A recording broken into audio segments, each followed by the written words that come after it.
said, as long as I live, you'll be with me forever. When you lose someone, there's a hole in your life where the person was. When you lose someone you love, they never really leave you. They just move into a special place in your heart.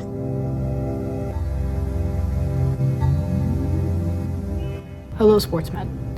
I understand that loss is something we have all experienced, whether it be the loss of a family member, a pet, the championship game, the loss of a sentimental item from your childhood. We've all experienced it, and we all understand how terrible it can be. Every loss can leave silence behind it, a stillness that can linger long after the world moves on. Grief can cast its own kind of shadow, demanding answers even when none seem possible.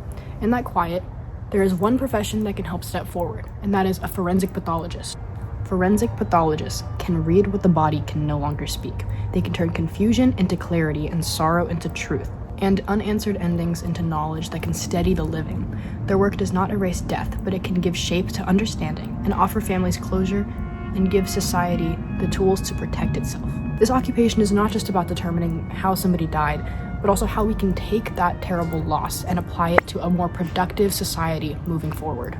To give you a bit of a logistical overview of what this career does. On their day-to-day lives, forensic pathologists will be expected to perform autopsies, determine the cause and manner of death, examine organs, tissues, and fluids, document all findings in very detailed reports, consult with law enforcement, medical examiners, and labs, and testify in court as scientific experts. That means you're not only working in a hands-on, sterile medical clinic, but you might also be doing field work in physical crime scenes, and you might also be doing further field work testifying in a court of law. A forensic pathologist must have the empathy, professionalism, and duality needed to navigate all these settings. As for their work environment, forensic pathologists will typically work in medical examiner offices, hospital pathology departments, and autopsy suites, which are very bright, sterile, and ventilated areas. Think a doctor's office and a morgue.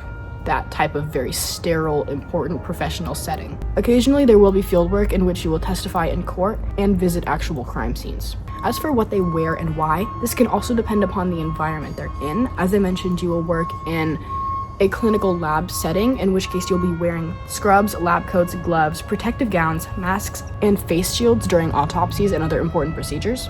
And this is to prevent contamination, protect the evidence, and maintain safety for both yourself and the evidence. As for working in the field for crime scenes, you'll also most likely be wearing these types of scrubs and lab coats and very important protection such as gloves and face masks to keep yourself and the evidence clean. This may be worn over some type of professional civilian clothes, depending on where this crime scene is. And of course, if you're testifying at a court of law, you'll most likely just be in business casual, if not formal wear, business clothes. As for the current and future outlook of this career, so the number of professionals, there's approximately 500 to 1,000 practicing forensic pathologists in the United States today. But this job is only growing in demand, and we are actually in a severe lack of these professionals. As for the growth of this field, growing demand is due to the opioid crisis, public health needs, increasing caseloads, and an aging workforce. A lot of our specialists have been retiring in recent years, and there is simply not enough coming up to replace them. And of course, we should all know this nation is in extreme need of all medical professionals, but as this is a more niche program in itself, it is being hit especially hard by this lack of professionals. As for the gender balance within this job, it has been historically male, but it has quickly shifted towards more women entering the field, and now we are seeing more equal numbers of practicing professionals worldwide. Of course, as this job is incredibly important and so incredibly in demand, we hope to only see growth in this field, with both more men and women choosing this career to help the betterment of society. Moving on to the education needed for this career. The degrees and certifications required will start off with a bachelor's degree in a science field. This is typically environmental science or biology. You also must attend medical school, so you will need to acquire an MD or a DO. Then you will move on to pathology residency, which should take you about 3 to 4 years, and then a forensic pathology fellowship for a year. You will also, at the end of all of that, need to acquire board certification to become a practicing specialist.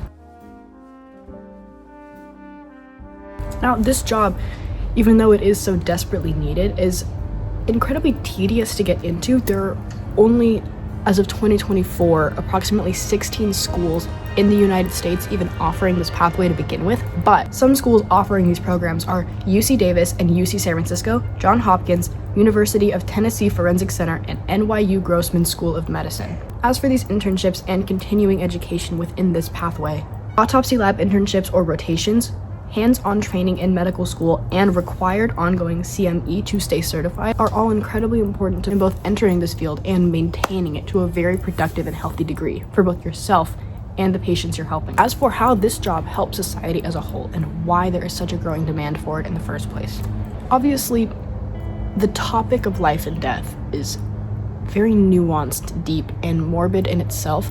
Many people do not want to be confronted with physical dead bodies on a day-to-day basis, which is why physicians dealing with dead bodies, specifically forensic pathology or morgue professionals, are in such dire need all of the time. It is an incredibly mentally taxing job, but obviously people won't stop dying anytime soon, so these careers are incredibly important to society. Autopsies help reveal patterns in disease and injury, they can help detect previously unknown conditions, and they can identify public health threats. They also improve diagnostic accuracy for the living, and they guide policy changes and safety standards. That's something I want to touch on here. A specific example I want to give on how autopsies can help us learn about existing conditions and help guide the living in a more productive and healthy path is CTE, or chronic traumatic encephalopathy. If you don't know what CTE is, it was once some sort of nameless ghost haunting many athletes and veterans and even young people who are just incredibly active. People suffered mood changes, memory loss, aggression, and early onset dementia, but nobody understood why. It was forensic pathology that uncovered the truth. By examining the brains of the deceased, they discovered the distinct tau protein damage caused by repeated head injury. This breakthrough caused major programs such as the NFL and the United States military to implement new and more advanced safety rules and protocols, which opened entirely new fields of research as well. Without forensic pathology, CTE would still be invisible, but instead it can become a catalyst for protecting future generations that will be affected by this disease and others. Now, this is just one of many examples of diseases that really can't be studied or even diagnosed until after death, but to me, it is a perfect example of why jobs such as forensic pathology is so necessary. As people keep dying, our means of understanding life and death keep evolving as well. Forensic pathologists must be adaptable to new technologies and new casework. Now, to reflect a little bit on all the big words and big important facts I just threw at you, I want to bring it back to why this career is so important to me personally. I'm drawn to this profession because it blends medicine, investigation, and purpose. As somebody who's struggled with medical diagnoses my entire life and has definitely been correctly and incorrectly diagnosed with many odd diseases many times, I have a lot of first-hand experience and empathy with those struggling within the medical field. That's why jobs such as forensic pathology, which will help study specific diseases and conditions and how to treat them and how to better society in the future, is so incredibly important to me. I would be so incredibly proud to call this career my own. Through science, truth, and quiet work of honoring the dead, this field can only strengthen the living. Thank you, and I hope you learned something new today.